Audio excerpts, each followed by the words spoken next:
നിങ്ങളുടെ favourite shows ഇനി ഒരിക്കലും മിസ്സാവില്ല. ഇപ്പോൾ C5 കാണും നിങ്ങളുടെ ഫേവറേറ്റ് ഷോസ് തികച്ചും സൗജന്യമായി. നീയും സിദ്ധാർത്ഥനും നമ്മളെ വിവാഹം നടക്കില്ലെന്ന് നമ്മൾ പൊന്നാരം തോട്ടത്തുകാരോട് പറഞ്ഞതല്ലേ? പിന്നെന്താ? അല്ല മുത്തശ്ശ, അവരുടെ വാക്കുകള് നമുക്ക് അങ്ങനെ തള്ളിക്കളയാനാവില്ലല്ലോ. പൊന്നാര തോട്ടത്തുകാര് അന്യരൊന്നും അല്ലല്ലോ, അവരിപ്പോ നമ്മുടെ അടുത്ത ബന്ധുക്കളല്ലേ. ഓളെ അതൊക്കെ ശരിയാണ്. എന്നാലും മുത്തശ്ശൻ ഗോപിയെ കുറിച്ച് ചിന്തിച്ചു നോക്ക്. അവൾ അവിടെയല്ലേ ജീവിക്കേണ്ടത്? നമ്മളിപ്പോ ഈ ആലോചന നിരസിച്ചാല് അത് പൊന്നാരൻ തോട്ടത്തുകാരെ അപമാനിക്കുന്നതിന് തുല്യമാവും. അതിന്റെ ഭവിഷ്യത്ത് അവിടെ നമ്മുടെ ഗോപുകാർക്ക് അനുഭവിക്കേണ്ടി വരുന്നത്. അത് മാത്രല്ല, നമ്മളൊരു പ്രധാന കാര്യം ചിന്തിക്കണം. അവരെന്തിനാ അഭിഷേകിന്റെ ആലോചനയായിട്ട് വന്നത്? ഗോപികയുടെ ജാതകദോഷത്തിനുള്ള പരിഹാരമായിട്ടല്ലേ? ഞാൻ സിദ്ധാർത്ഥമായിട്ടുള്ള വിവാഹത്തിന് സമ്മതിച്ചില്ലെങ്കിൽ അഭിഷേകവും അഞ്ജിതയും തമ്മിലുള്ള വിവാഹം നടക്കില്ല. ആ വിവാഹം നടന്നില്ലെങ്കിൽ ഗോപികയുടെ ജാതകദോഷം മാറില്ലെന്ന് കരുതിയായിരിക്കും അവര് നമ്മുടെ ഗോപികയോട് പെരുമാറുന്നത്. അതിൽ ഗോപികയുടെ ജാതകത്തിൽ എവിടാ ദോഷം? അതിപ്പോ നമുക്ക് മാത്രല്ല അറിയൂ.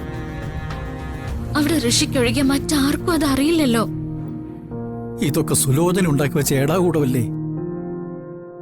കടിച്ച പാമ്പിനെ കൊണ്ട് തന്നെ വിഷമിറക്കിക്കാം, അതേ ഉള്ളൂ മാർഗം. മുത്തശ്ശ, അതിനൊക്കെ മുതിർന്നാൽ നശിക്കുന്നത് അഞ്ജനയുടെ ഭാവിയല്ലേ? ചിലപ്പോ അവളുടെ മരണം വരെ നമ്മളിവിടെ കാണേണ്ടി വരും. എന്തിനാ അതൊക്കെ? ഞാൻ ഈ കല്യാണത്തിന് സമ്മതിച്ച ആർക്കും ഒരു കുഴപ്പമില്ലാതെ എല്ലാ പ്രശ്നങ്ങളും സോൾവ് ആവില്ലേ? അഞ്ജലിക്ക് നല്ലൊരു ജീവിതം കിട്ടില്ലേ? എല്ലാവരുടെയും നന്മയെ കരുതി ഞാൻ ഇങ്ങനെ ഒരു തീരുമാനം എടുത്തത്. ഞങ്ങളുടെ കല്യാണം കഴിഞ്ഞ എല്ലാവർക്കും സന്തോഷത്തോടെയും സമാധാനത്തോടെയും ജീവിച്ചൂടെ? നീ എപ്പോഴും മറ്റുള്ളവരെ കുറിച്ചാണ് കൂടുതൽ ചിന്തിക്കുന്നത്. നിന്നെ കുറിച്ച് നീ ചിന്തിക്കുന്നില്ല. ആദ്യം നീ നിന്റെ ഭാവിയെ കുറിച്ച് വേണം ചിന്തിക്കാൻ.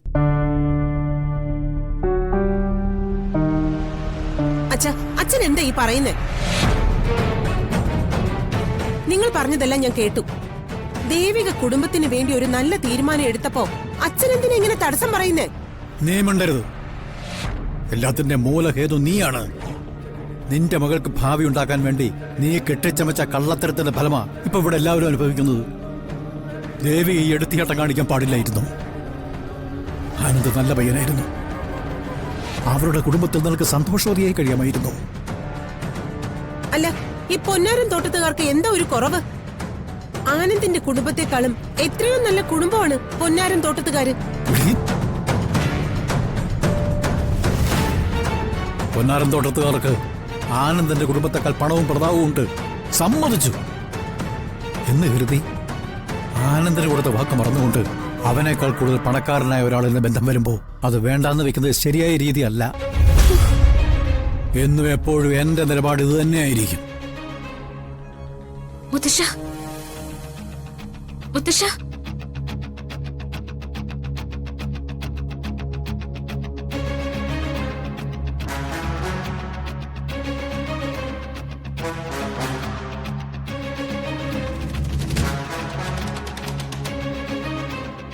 ഇങ്ങനെയാണെങ്കിൽ കാര്യങ്ങൾ വിചാരിച്ച പോലെ നടക്കില്ല.